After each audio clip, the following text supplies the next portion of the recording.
Hello guys, welcome back to Between the Ropes TV. I've got Ray with me. How you doing, Ray? I'm not too bad. How are you, pal? Oh, not bad, mate. It's nice to do a video together again. In the last week or so, we've been on our own, haven't we? Yeah, like passing ships in the night. There we go. So today, guys, we're going to do a little bit of another double whammy. We're going to look at Josh Warrington and Kiko Martinez, and then we're going to look at the Sky Sports card headlined by Richard Riakporhe. So let's not mess around. Let's get straight into it. Kiko Martinez, Josh Warrington 2. Talk to me a little bit about this fight, Ray. It's a cracking fight. It's a cracking fight because of the form Kiko Martinez is coming into. I mean, this guy's been around forever. He really has, hasn't he? He's like part of the ring furniture, literally. And Josh Warrington's got a big point to prove. Big point to prove. I mean, the first Lara fight, we don't really know what went on with Josh. He tried to put it right in his second fight, and he didn't get a chance to. It didn't go anywhere. Obviously, it was a really premature ending. Josh is now seeing he's got the bit in between his teeth. He looks in terrific shape. I mean, he always does, but he really looks in good shape this time round. He looks focused, and I think psychologically he's thinking he's already got one on Kiko because he's beaten Kiko before. I think Kiko will give it everything. He'll come forward, as he always does, give it the kitchen sink. He's a hard night's work for anyone in that weight class. I still think Josh Warrington beats him. Yeah, I agree. I mean, like you just said, Kiko Martinez now, he's 36 years old, and I think it's fair to say that some of the skills are fading. But, you know, as Kid Galahad found out, that punch and that... Oh, yeah, that relentlessness, you know, sort of head down, comes forward, throws a lot of punches, doesn't he? Yeah. And I heard Josh Warrington's actually spoke a little bit about that, how a contrast to the first fight 5 years ago, you know, Warrington liked to throw sort of 7 and 8s. Now the maturity's there to his game, you know, he's a bit more reserved. So I think that brings a different dimension to the fight, and I'm quite looking forward to it. The other element I'm looking forward to is, as you just said, although he had the rematch with Lara, obviously that had the premature ending, we still didn't really get the answer to the question, did we? Can Warrington bounce back from that? What was a heavy defeat, really, wasn't it? It wasn't a razor-thin points decision or anything like that. It was a heavy stoppage. As he says himself, you know, he didn't even go back to the changing rooms. It was straight to hospital. And do you think he's got what it takes to bounce back successfully from this, Ray? I think he has. I think you just got to look at the quality of the opponents that's on his CV, it's on his resume. I know what you mean. There's always going to be that psychological doubt. But it could be one of those that he can only put that ghost to bed until he actually faces Lara for a third time. I think he's going to be slightly different because I do think, although we say Kiko Martinez is one-dimensional, he's one-paced, you could argue Warrington's the same. You know, we've had debates on this channel before about Warrington not needing a plan B because his plan A has been so effective. Well, he's going to need a plan B from now because people have got a blueprint to beat him. And when he throws those 7s, those 8s, people are going to realise that that's the time to throw with him and that's the time to counter him. So he's going to have to be smart from that. He's going to have to learn. And I think that's what you're saying. That's going to be part of the maturity. I do think he's got the tools in him. I don't think there's a lot of miles on the clock, as it were. I don't think, he goes up in weight like most people, but I don't think he abuses himself like others. I think he's putting on healthy weight, as I call it, he's full of good food as opposed to full of other substances. I think he looks after himself, and I do think he's got the minerals to really bounce back. I'm expecting him to. I'm expecting him to do well in this fight. I agree with you. I think the one, and I don't want to say seed of doubt, but the one thing that I do think about is with Josh Warrington, he was sort of always riding the crest of a wave, wasn't he? You know, fighting in League, selling out the arena. He got the Selby fight, massive fight at Ellen Road, then Carl Frampton. And I think to a lot more, I was talking about it at work to a couple of people, and to more casual fans, really, it was the Carl Frampton fight that made people stop and, you know, take notice. It was on the same night as White Chisora 2, wasn't it? And there was a real split as to who watched which fight. And I just wonder now that, you know, Maurizio Lara halted that crest of the wave, if you like, that's the bit, because you keep going. I mean, I've heard him speak this week about how, from when he won a British title, it was like, right, win this fight on to the next, win this fight on to the next. And the loss to Lara was actually the first time in years that all of a sudden it was almost like, what now then? Like, I want the rematch. Will I get the rematch? Then obviously we know what happened at Headingley through no fault of really anybody's. It's just one of those sad things. And that's the one thing that I do wonder, is it going to be a problem? But I would then counter it with, we saw a destructive performance off Mauricio Lara at the weekend, didn't we? So I think one thing you'd have to say is, I think, unfortunately for Josh Warrington, potentially, he's unearthed a bit of a Mexican monster at featherweight, hasn't he? He was just the one who announced it to the world. Yeah, he ran into a big problem, and I do think Lara would get him again. I do think Lara would have won that fight if I'd gone in a bit longer. I think Lara was starting to get the win, but that Lara's going to be a problem for anyone. Lara could be outboxed, but I don't think Warrington is that guy to beat him. But going back to Warrington, no, I think the good thing about Warrington is the Leeds fans get behind him, and he's a big name now, and he's probably always going to be a headliner rather than a co-main. And I think as long as he keeps winning, the Leeds fans are going to be behind him. And I think a loss isn't the end of the world. Okay, sometimes the manner of the defeat's important, but if he's lost to a genuine star in Lara, then that's no shame. And it's how he bounces back from him. And Kiko Martinez is no mug. Yeah, he's a gatekeeper. He's an awkward one because he's a veteran in age. He's a gatekeeper by his resume. Not a journeyman. I would still argue he's a gatekeeper, but he's still got a good world title. So, yes, Josh can go and get this back. And then, for me, he's straight back in the mix. He's straight back in the mix once he wins this. No, I think he is. And I think that carrot there of, we saw an absolute, probably a fight of the year, definite contender already, but possibly a winner in reality, because it's going to be tough to top. Yeah. Obviously with Conlon and Wood a couple of weekends ago. And, there's the talk for Lee Wood, the City ground. Josh Warrington's been quite open. He'd like to get back to Ellen Road.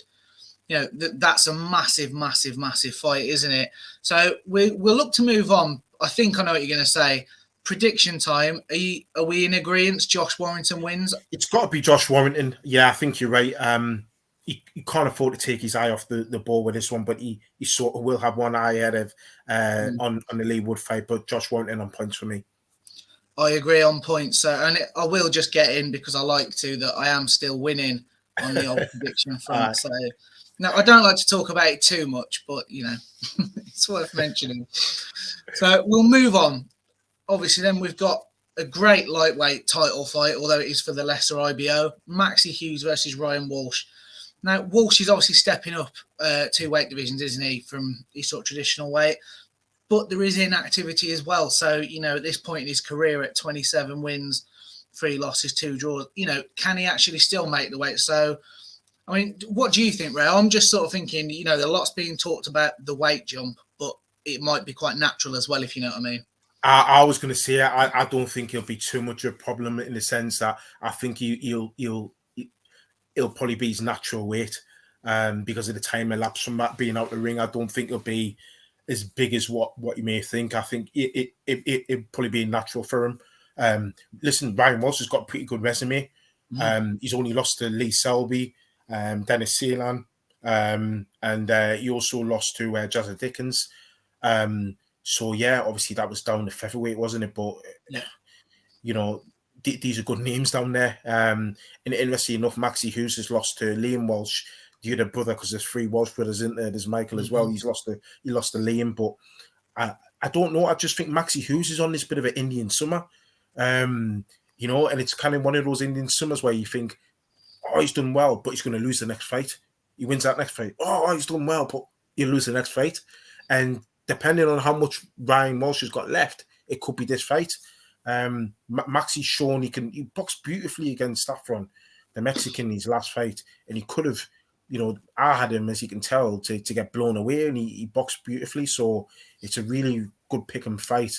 It for me depends on whether Maxi can still, duplicate that performance behind the jab, and how much Ryan Walsh has got left.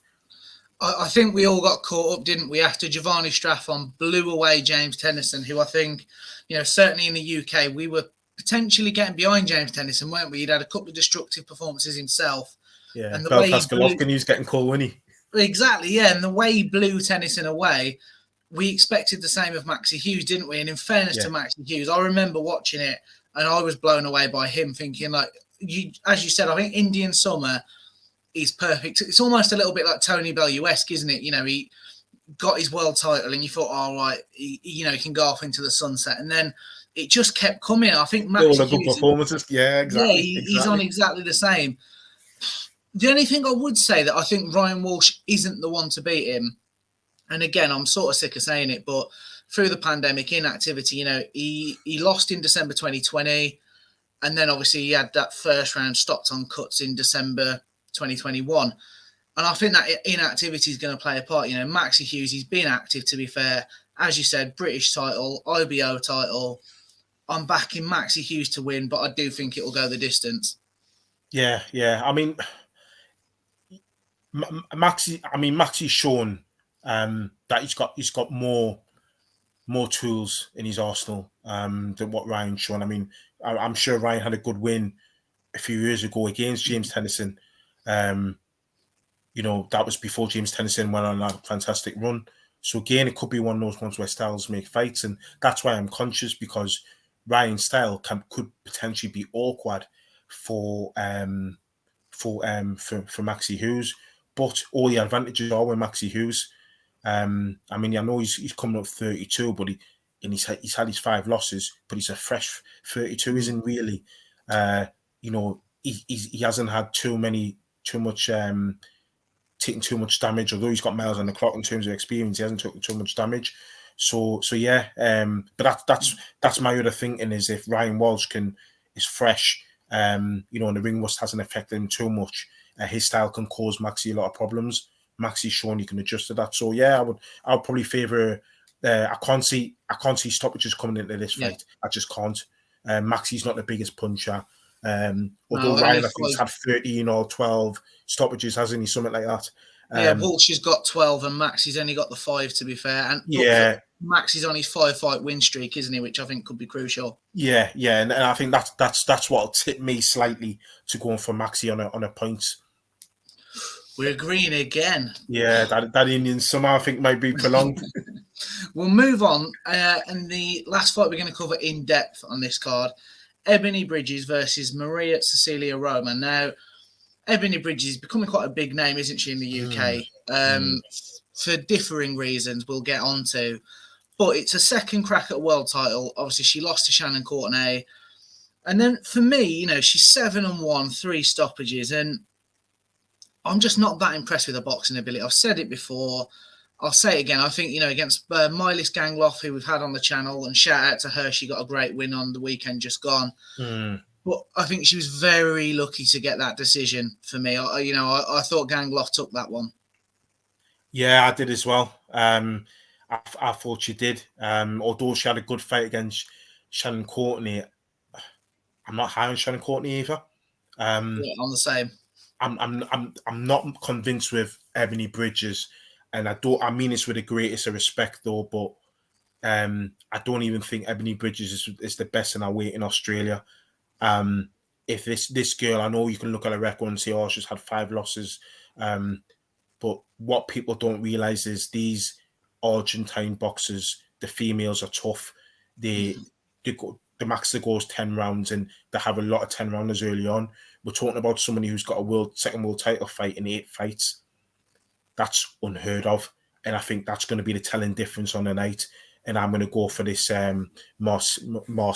Maria Roma. Sorry, I'm going to go for her just because of her experience. I think her experience will be telling. I think Ebony Bridges' problem is she's tough, she's strong, she can come forward, but she doesn't have that power. She fights like a puncher, and she doesn't have the power to go with it. And then on top of that, she doesn't have the boxing ability to fall back on. You know, her hand movements are not there. Her footwork isn't there. I know she's been doing some work with Mark Tibbs. And Mark Tibbs has got a habit of producing quite decent boxers from his gym, but I think he's got his work cut out with Ebony Bridges. Yeah, definitely. I mean, and at 35 now as well, while I think new trainers and stuff, and, you know, especially someone the caliber of Mark Tibbs, they can potentially add a little bit and polish a little bit. But I think you put it perfectly, and I don't think he can make her a good boxer, in a agree. few months, whatever. Yeah. And I think that'll be the telling thing here. I'm going to agree with you again. I think Roman will take it. As you said, 16 wins, 5 losses, the 1 draw, no stoppage wins or losses though. And like you said, I think, we see it time and time again with South Americans in general, but particularly in the female ranks. They're never an easy night for anybody. And I've just not seen enough from Bridges. Like you said, there's no plan B. You put it perfectly. There's no need to go over it again. So I think sadly she'll be disappointed. But, it is good for her that, I mean, actually I say that, is it good? Because we spoke about it briefly before. But, her weigh-ins get as much attention as her fights. And, I appreciate that appeals to guys. And, I do.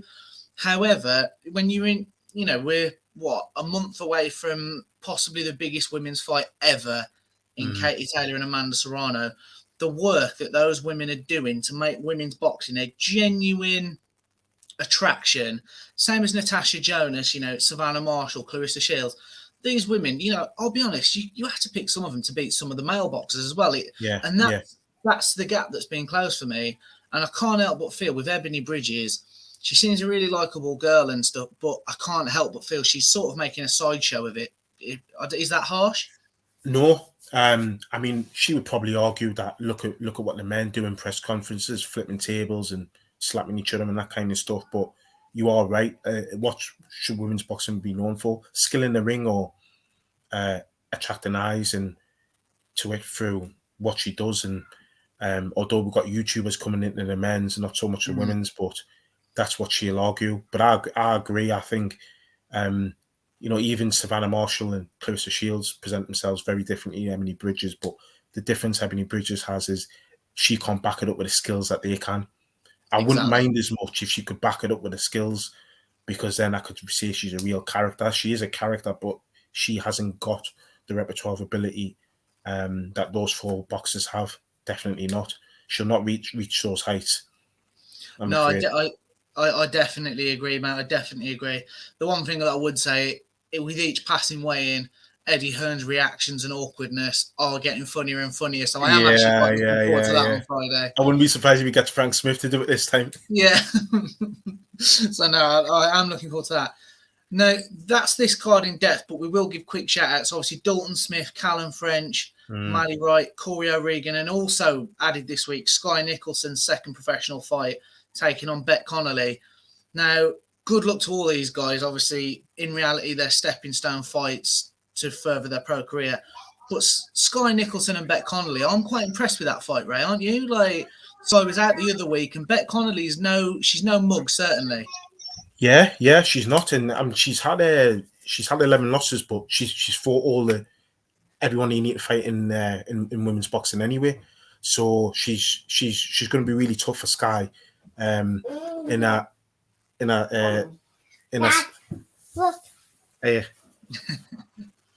a guest on. Yeah, I have. Yeah.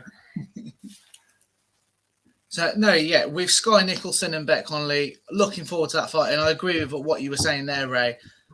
As you say, she's got 11 losses, but she's been in with everybody, and it's a great test for a second fight for Sky Nicholson.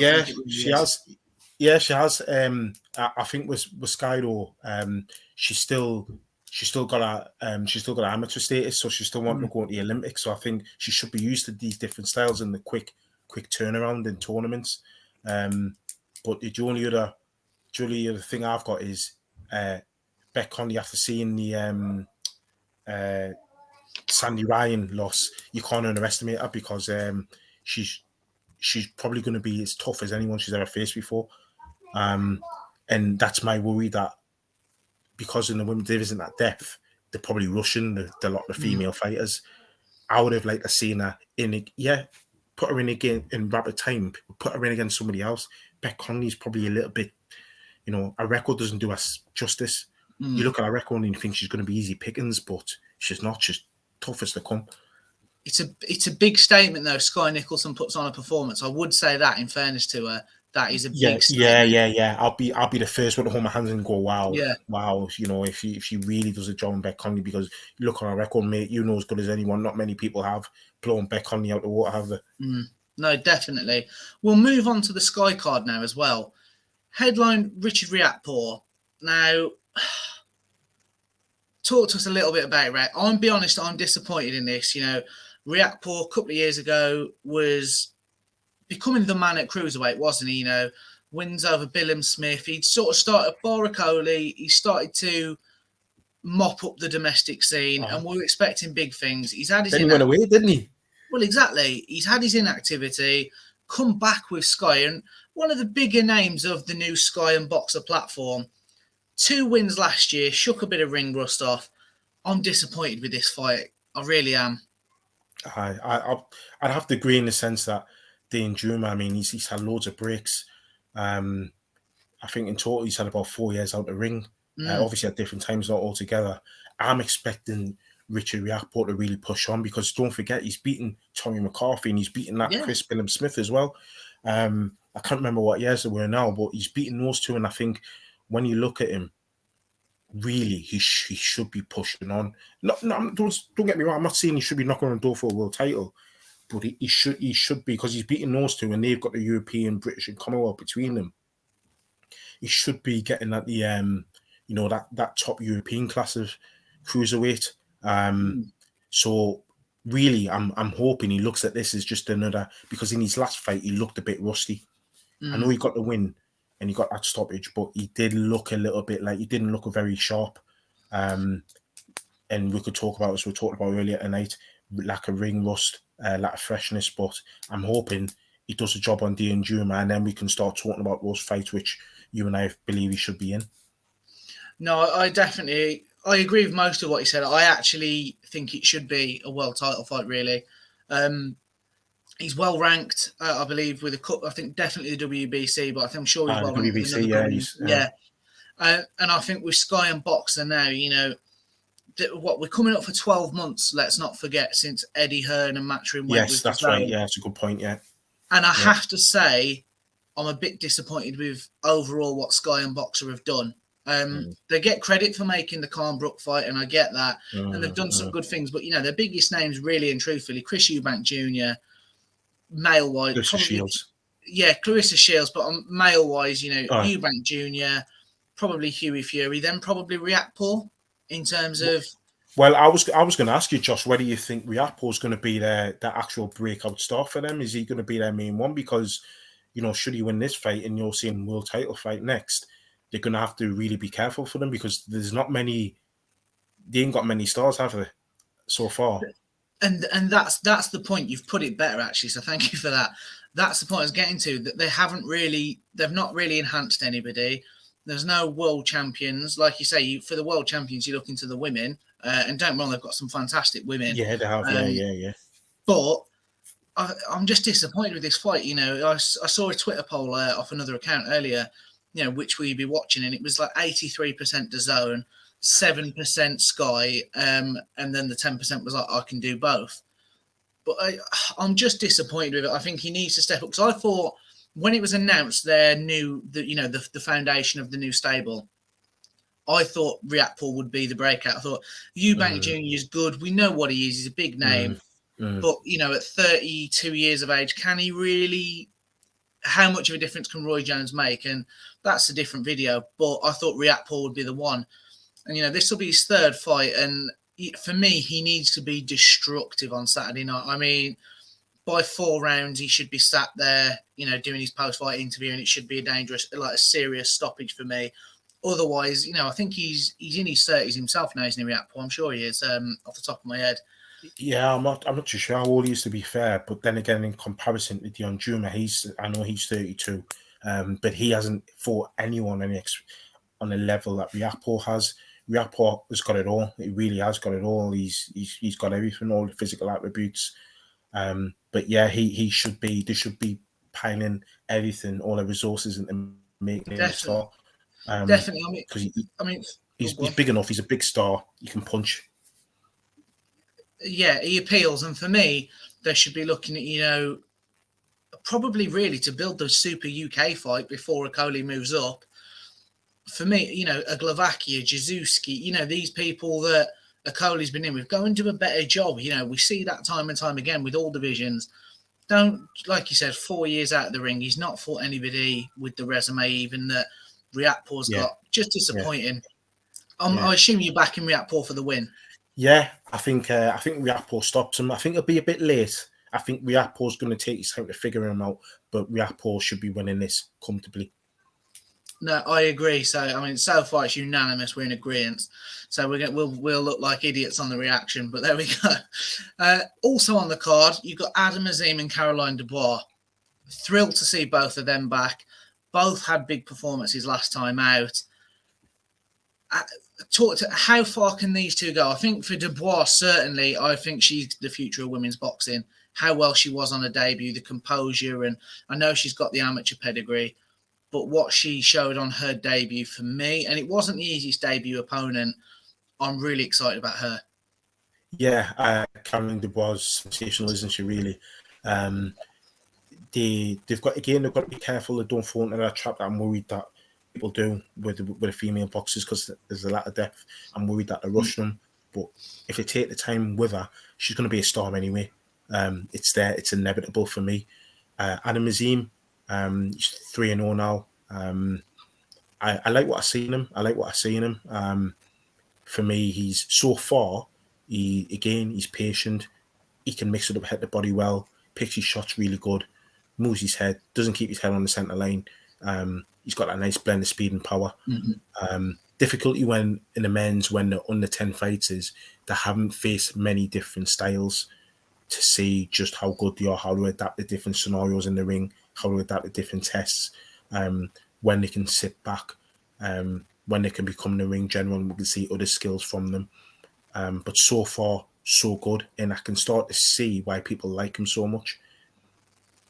No, I definitely agree. I assume we're both, again, going for Azeem and Dubois wins. Yeah, I'll go for Caroline on punts, but I'll go for Adam Azeem to stop him.